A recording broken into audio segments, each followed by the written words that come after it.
बातें करते हम खेतों की और उसके रखवाली की, बाग बगीचा फल फूलों और फसलों की हरियाली की। हम बीजों की बातें करते उत्तम जल संसाधन की, हम तकनीकी बातें करते फसलों के उत्पादन की। हर किसान का सपना सच हो जीवन सुखद बनाने को, गाँव-गाँव के हर आंगन का प्यारा सा ये दर्शन। कृषि दर्शन, कृषि दर्शन, कृषि दर्शन, कृषि दर्शन, कृषि दर्शन, कृषि दर्शन, कृषि दर्शन, कृषि दर्शन। जोहार किसान भाई बहन मन, कैसे नहीं रहो रे मन? बेसी ने हमो बेसी मकिल देखू गर्मी के देखा थी, गर्मी के देखते हुए अपन और अपन छो मन के बेस से ध्यान रखू, इमन के लू नहीं लगे के चाहिए, पानी के जरूर पियाओ इमन के, ताकि इमन स्वस्थ रहें, मस्त रहें। तो किसान भाई बहन मन, हम तो कार्यक्रम का आगे बढ़ा थी मकिल, कार्यक्रम आगे बढ़ा के आगे चलू हमने देखा थी कृषि समाचार। नमस्कार, कृषि समाचार में आपका स्वागत है। मैं हूं अर्चना। आइए देखते हैं आज कृषि समाचार में क्या है खास। राज्य में चलाई जा रही है कृषि यांत्रिकीकरण प्रोत्साहन योजना। गेहूं और दलहनी अनाजों का करें सही तरीके से भंडारण। निकाई गुड़ाई के लिए उत्तम उपकरण है वीड हो। राज्य के किसानों को बेहतर कृषि उत्पादन पाने के लिए अच्छे से अच्छा कृषि संसाधन मुहैया कराने के दृष्टिकोण से राज्य के विभिन्न जिलों में कृषि एवं गन्ना विकास विभाग और भूमि संरक्षण विभाग द्वारा कृषि यांत्रिकीकरण प्रोत्साहन योजना चलाई जा रही है। राज्य के किसान इस योजना का लाभ ले सकते हैं। राज्य के किसानों को नई वैज्ञानिक कृषि तकनीकों और कृषि से जुड़ी अन्य विषयों जैसे कृषि उत्पादन, पौधा संरक्षण, पौध प्रबंधन, प्राकृतिक संसाधन, कटाई, कृषि प्रौद्योगिकी, बीमा, बाजार के साथ साथ मौसम संबंधी जानकारियां सूचना प्रौद्योगिकी के माध्यम से पहुंचाने के लिए बिरसा कृषि विश्वविद्यालय के कृषि प्रसार शिक्षा विभाग द्वारा कृषि विशेषज्ञ प्रणाली का विकास किया गया है। ये जानकारियां राज्य के किसान अपनी भाषा जैसे नागपुरी, सांथाली, कुड़ुक, मुंडारी के साथ साथ अंग्रेजी और हिंदी में भी प्राप्त कर सकते हैं। पशुपालकों के लिए सूकर पालन एक बेहतरीन आय का जरिया है। सूकर पालन को कम लागत में ज्यादा मुनाफा प्रदान करने वाले व्यवसाय माना जाता है। इस व्यवसाय से ज्यादा लाभ प्राप्त करने के लिए सूकर के उन्नत नस्ल झारसुक का पालन करना बेहतर होगा। सूकर की यह नस्ल BAU रांची झारखंड द्वारा तैयार किया गया है। देसी और ब्रिटिश नस्ल टेम बर्थ नामक सूकर से संकरित कर झारसुक नस्ल को विकसित किया गया है। यह नस्ल 8 से 10 महीने में पूरी तरह से तैयार हो जाता है। साथ ही इसकी प्रजनन क्षमता भी अच्छी होती है, एक बार में 8 से 12 बच्चे तक देती है। इस नस्ल के सूकर पालन में व्यय और श्रम भी कम लगता है। व्यावसायिक दृष्टिकोण से झारसुक नस्ल के सूकरों का पालन करना झारखंड के पशुपालकों के लिए लाभकारी होगा। गेहूं और मसूर, मटर इत्यादि दलहनी फसल लगभग तैयार हो चुके हैं। इनकी कटाई भी शुरू हो चुकी है। अच्छी फसल तैयार कर लेने के बाद सबसे महत्वपूर्ण कार्य है उसका भंडारण। सही तरीके से अनाजों का भंडारण नहीं होने से उनमें कीट लगने या अन्य कारणों से नष्ट होने की संभावना रहती है। गेहूं और मसूर, मटर इत्यादि दलहनी अनाजों का भंडारण से पहले उसे धूप में अच्छी तरह सुखा लें।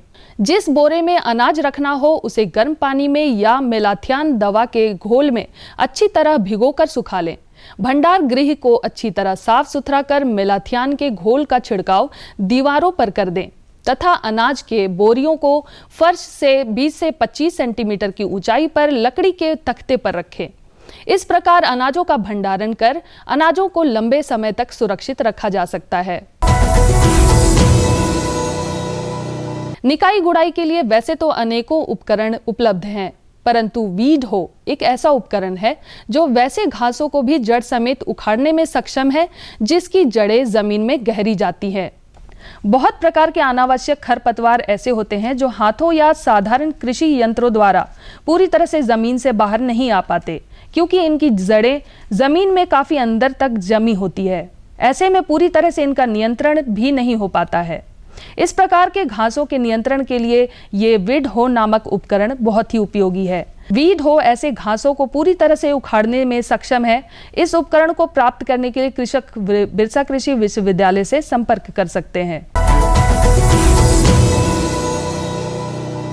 और अब एक नजर राज्य के कुछ प्रमुख शहरों के मौसम के मिजाज पर। आज राज्य के कुछ प्रमुख शहरों के तापमान इस प्रकार दर्ज किए गए। रांची अधिकतम 34 डिग्री सेल्सियस, न्यूनतम 20 डिग्री सेल्सियस। देवघर अधिकतम 37 डिग्री सेल्सियस, न्यूनतम 19 डिग्री सेल्सियस। जमशेदपुर अधिकतम 37 डिग्री सेल्सियस, न्यूनतम 22 डिग्री सेल्सियस। मेदिनीनगर अधिकतम 35 डिग्री सेल्सियस, न्यूनतम 20 डिग्री सेल्सियस। धनबाद अधिकतम 37 डिग्री सेल्सियस, न्यूनतम 19 डिग्री सेल्सियस। कृषि समाचार में आज इतना ही। कोरोना संक्रमण फिर से ना लौटे, इसलिए किसान भाइयों से निवेदन है कि कोरोना गाइडलाइन का सख्ती से पालन करें, मास्क लगाएं, भीड़ भाड़ से बचें, संक्रमण से बचते हुए कृषि कार्य करें। अगले अंक में फिर मुलाकात होगी कुछ ताजा तरीन खबरों के साथ। तब तक के लिए दीजिए इजाजत। नमस्कार, जोहार। किसान भाई बहन मन, कृषि समाचार में रोरे में तकनीक कर बारे में, उपकरण कर बारे में, मौसम कर हाल कर बारे में, मंडी भाव कर बारे में और कृषि संबंधी नवा नवा जानकारी मिलक। एखन बेरा हो जाए एक छोटा सा विराम के। हम विराम के बाद घूर के आवा थी और मन के जानकारी देवा थी।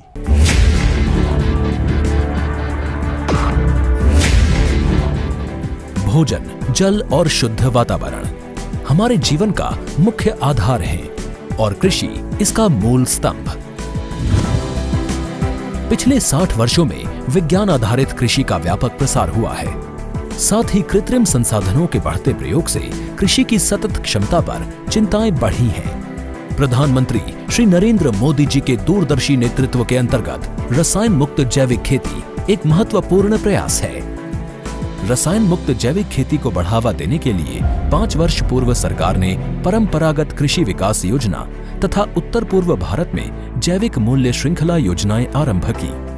ऑर्गेनिक फार्मिंग को देश भर में बढ़ावा देने के लिए सरकार अनेक प्रयास कर रही है।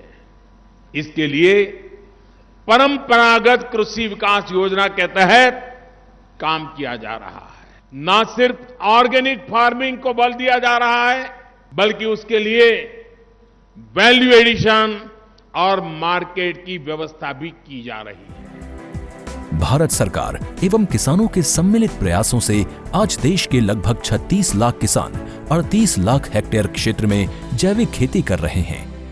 इसके अतिरिक्त हमारे देश के अनेक ऐसे क्षेत्र हैं जहां आज भी पारंपरिक जैविक खेती हो रही है। इन पारंपरिक जैविक क्षेत्रों को जैविक प्रमाणीकरण सुलभ कराने हेतु पीजीएस के अंतर्गत लार्ज एरिया सर्टिफिकेट का प्रावधान किया गया है। इस प्रक्रिया की विशिष्टता ये है कि इसमें प्रमाणीकरण मात्र 2 से 3 महीनों में हो जाता है, जबकि सामान्य परिस्थितियों में इसमें 2 से 3 वर्ष का समय लगता है। अंडमान निकोबार केंद्र शासित प्रदेश के कार निकोबार एवं नैन काउरी द्वीप समूह देश के सर्वप्रथम ऐसे प्रमाणीकृत जैविक क्षेत्र हैं। अभी हाल ही में संपूर्ण लक्षद्वीप को जैविक खेती के रूप में प्रमाणित किया गया है। वर्ष 2016 में सिक्किम राज्य पूर्ण जैविक कृषि राज्य के रूप में प्रमाणित हो चुका है। सुदूर उत्तर में हिमालय श्रृंखला के बीच स्थित लद्दाख ने भी पूर्ण जैविक के लक्ष्य की ओर बढ़ना शुरू कर दिया है। जैविक उत्पादों को बाजार सुलभ कराने तथा किसानों की उपभोक्ताओं तक पहुंच बनाने के लिए एक समर्पित जैविक खेती पोर्टल भी बनाया गया है। जैविक खेती पोर्टल के जानकारी मंच और विपणन मंच के माध्यम से किसानों को उच्च गुणवत्ता उत्पादन तथा बाजार उपलब्ध कराया जा रहा है। आशा है देश के सभी राज्य अपने जैविक क्षेत्रों का विस्तार करेंगे और देश में जैविक कृषि क्रांति को मजबूत करने में योगदान देंगे।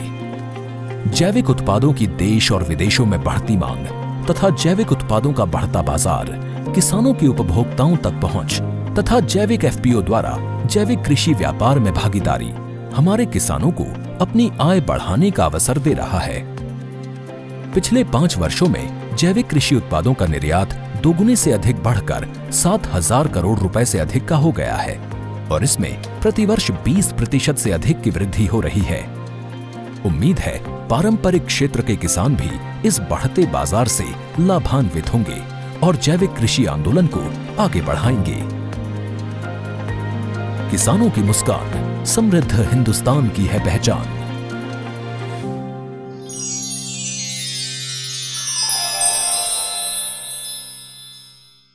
किसान भाई बहन मन, विराम के बाद रौनमन के एक बार फिर से स्वागत है।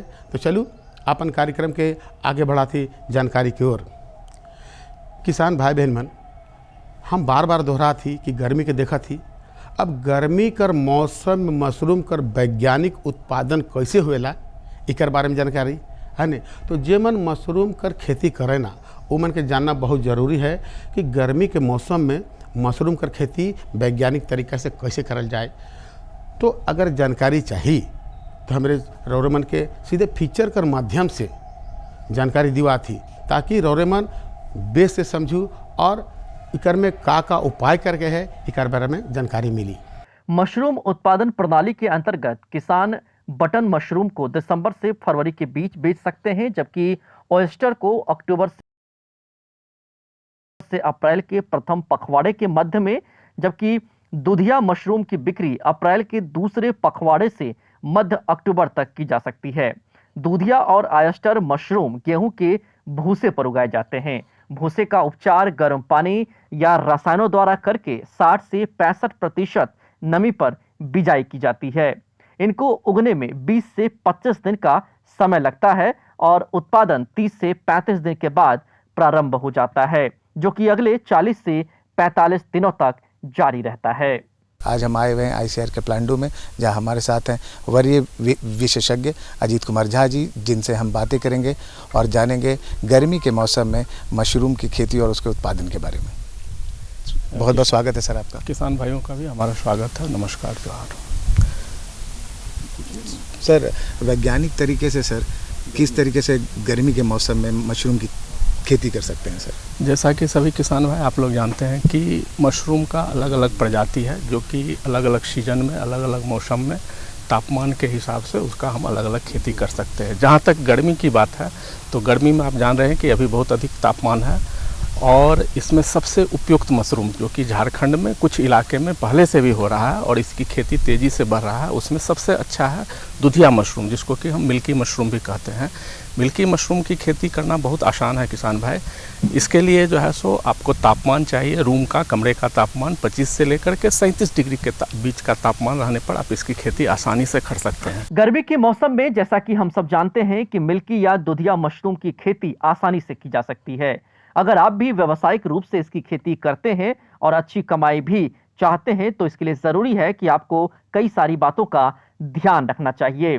खेती के लिए जैसे हम गेहूं का भूसा या धान का कुट्टी लेते हैं, तो जैसे आप ऑयस्टर मशरूम में लेते हैं दोनों चीज़, उसी तरह से दोनों में से आप किसी पर इसकी खेती कर सकते हैं।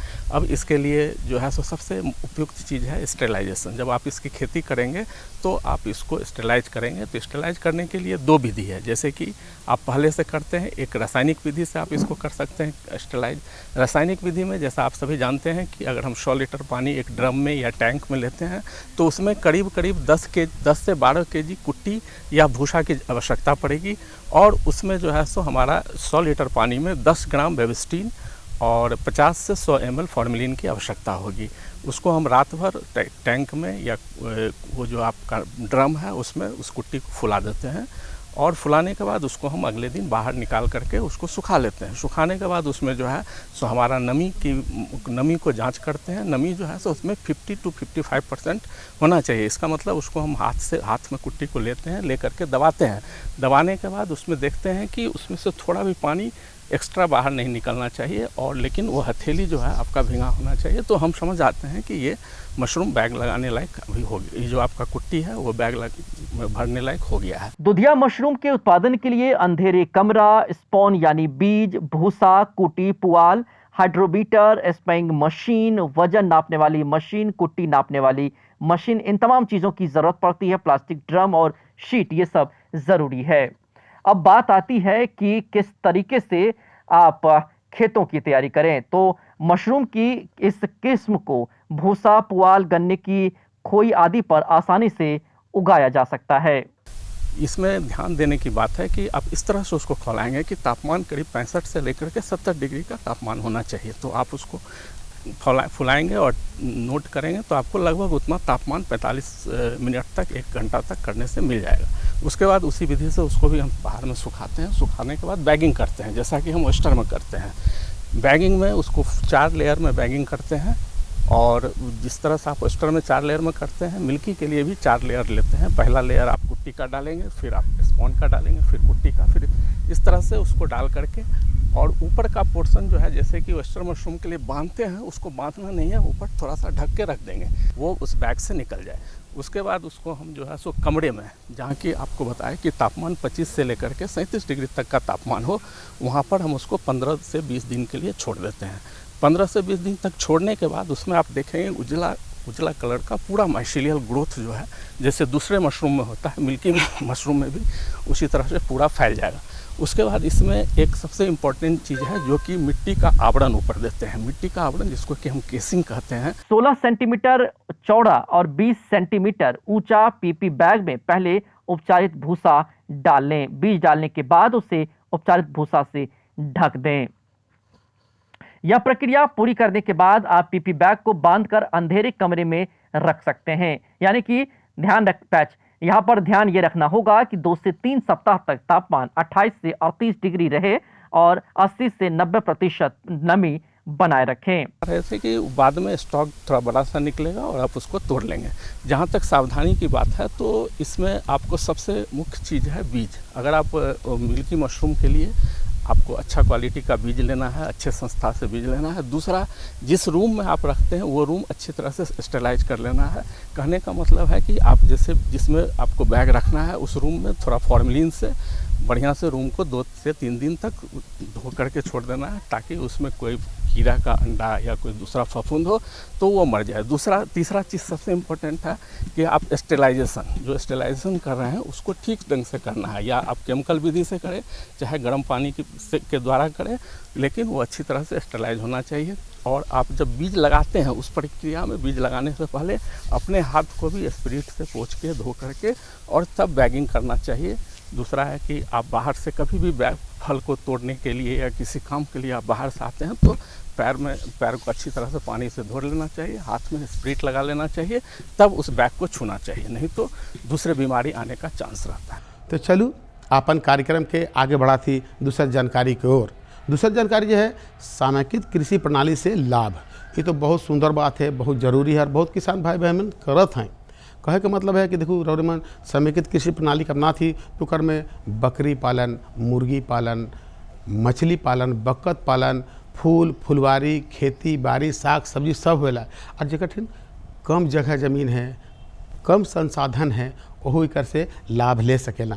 तो लाभ के कैसे लेवल जाए एक बारे में जानकारी चाहिए। तो चलू हमारे सीधे चला थी हमारे जो विशेषज्ञ साहब हैं उनकर से जानकारी लेवा थी।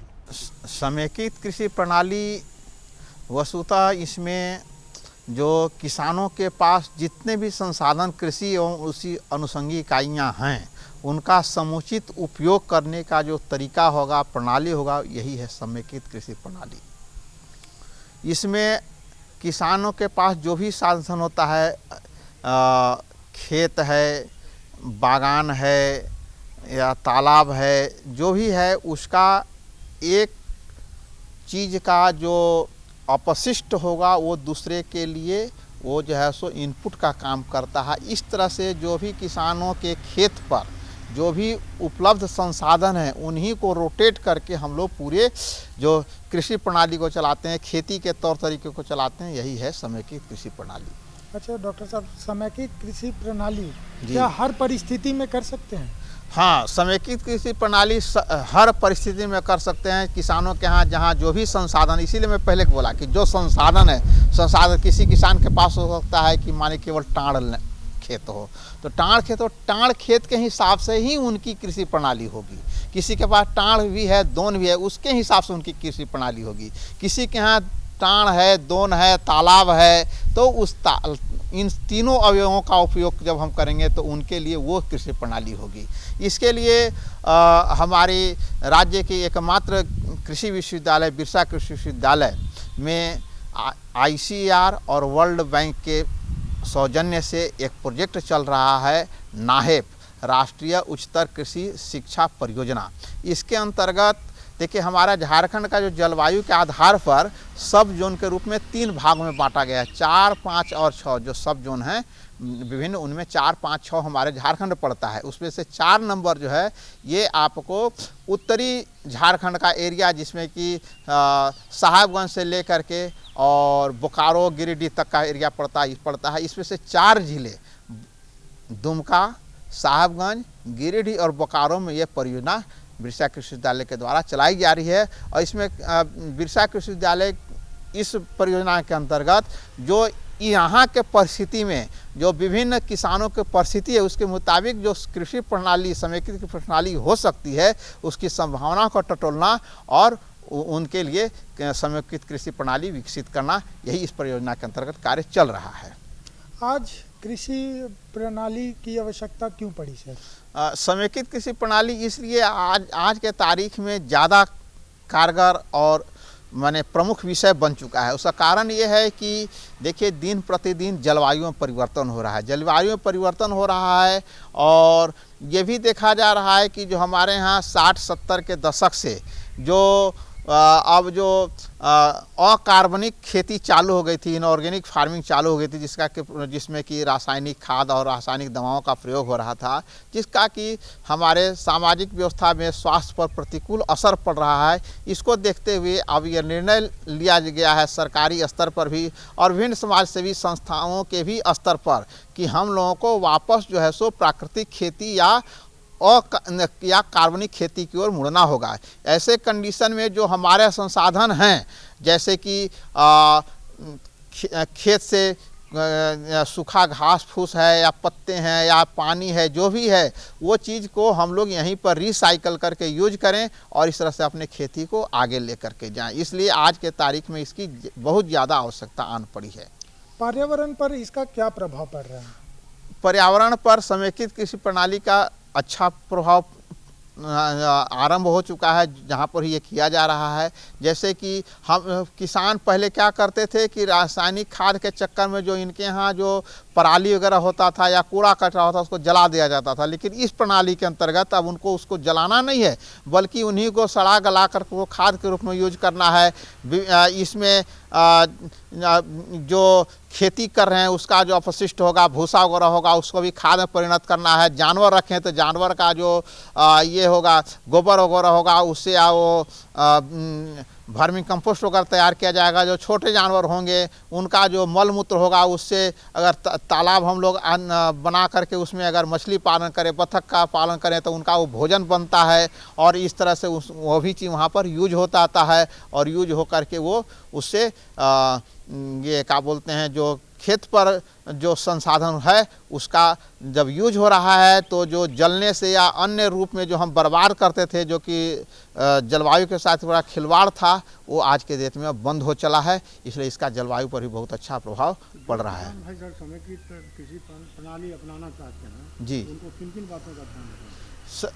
उनको ध्यान जो भी किसान भाई समेकित कृषि प्रणाली अपनाना चाहते हैं वो अपने संसाधन को पहले टटोले। जो उनके पास क्या क्या उनके खेत पर संसाधन है उसको, जैसे कि अगर किसी के पास मान लीजिए कि तालाब है तो तालाब में बतख पालन करें, मछली पालन करें,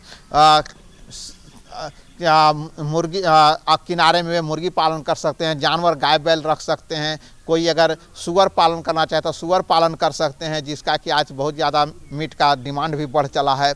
इसके साथ में जो हर तरह का फसल जैसा उनका खेत का साइज हो उसके मुताबिक वो बड़े फल बागान भी लगा सकते हैं या फिर छोटे फल बागान, जैसे कि ये अनानास की भी खेती अब झारखंड में आरंभ है। केला का वो लगा सकते हैं, तालाब के पास में केला लगा सकते हैं। हाँ, तालाब के पास में एक चीज़ फसल न लगाएंगे वो है नींबू वर्गीय कोई भी फल नहीं लगाएंगे, चाहे वो नींबू हो, संतरा हो, मौसम्बी हो, कोई भी नहीं लगाएंगे। ये हम उनको मना करते हैं, क्योंकि उससे उनका जो फल होता है, फल का उत्पादन भी कम होता है, प्लस उसकी गुणवत्ता भी मार खाती है। तो किसान भाई बहन बताओ, आज कर दे दुइयो जानकारी रोरमन कैसे लगलक बे सही नहीं। तो सेल तो रोरमन के कही ला कि अगर रोटिन को ऐसी जानकारी है और इकर ले रोरमन को पता लिखना जरूरी है, तो पता के लिखू काले कि अगर ऐसी जानकारी रोटिन है तो हमके दो, और हमारे कोई जानकारी चाहिए तो रोरमन ले, तो पता के लिखू। पता है कृषि दर्शन द्वारा केंद्र निदेशक, दूरदर्शन केंद्र, रांतू रोड, रांची, और पिन कोड संख्या है 834001। तो इके जरूर लिखू, इके भूलक न खे। और हाँ, एगो बात और बता देवा थी कि अगर रोरेमन के कोई कार्यक्रम छूट गलक तो परेशानी के बात न खे। रोरेमन अपन यूट्यूब के मोबाइल में जाके देख सकीला और जानकारी पाए सकीला। तो आज रोरेमन इजाज़त दो, मकील यह दिना और यह बेरा नवा जानकारी के साथ और उपस्थित हो। तब तक इजाज़त दो, नमस्कार, जोहार। हम बीजों की बातें करते उत्तम जल संसाधन की, हम तकनीकी बातें करते फसलों के उत्पादन की। हर किसान का सपना सच हो जीवन सुखद बनाने को, गाँव-गाँव के हर आंगन का प्यारा सा ही दर्शन। कृषि दर्शन, कृषि दर्शन, कृषि दर्शन, कृषि दर्शन, कृषि दर्शन, कृषि दर्शन, कृषि दर्शन, कृषि दर्शन।